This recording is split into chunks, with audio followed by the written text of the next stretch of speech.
আজও রাজধানী ঢাকায় দিন শুরু হয়েছে মুষলধারে বৃষ্টির মাধ্যমে। আবহাওয়া অধিদপ্তরের পূর্বাভাস অনুযায়ী সকাল 5:30 থেকেই শুরু হওয়া বৃষ্টিতে রাজধানীর বিভিন্ন সড়ক ও অলিগলি তলিয়ে যায় জলাবদ্ধতায়। সপ্তাহের শেষ ছুটির দিন হলেও বৃষ্টি আর জলাবদ্ধতার কারণে সকাল থেকেই দুর্ভোগে পড়তে হয় অফিসমুখী মানুষের, স্কুল কলেজগামী শিক্ষার্থী ও সাধারণ পথযাত্রীদের।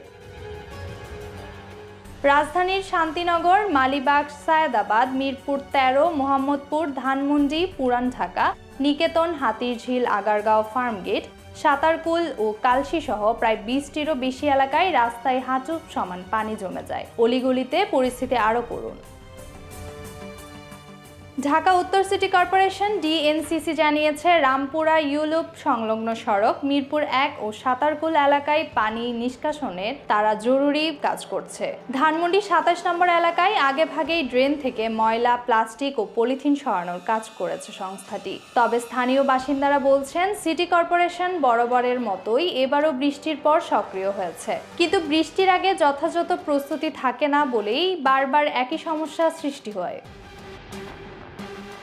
কালশী এলাকার বাসিন্দা বলেন, প্রতি বৃষ্টিতে তাদের ঘরবাড়ি ডুবে যায়, অথচ সিটি কর্পোরেশন কখনো স্থায়ী সমাধানের পথে এগিয়ে আসে না। এদিকে বাংলাদেশ আবহাওয়া অধিদপ্তর জানিয়েছে, ঢাকা, ফরিদপুর, খুলনা, বরিশাল, চট্টগ্রাম সহ দেশের 9টি অঞ্চলে 45 থেকে 60 কিলোমিটার বেগে দমকা হাওয়া সহ বজ্রবৃষ্টির আশঙ্কা রয়েছে। এসব অঞ্চলের নদীবন্দরগুলোতে 1 নম্বর সতর্ক সংকেত দেখাতে বলা হয়েছে।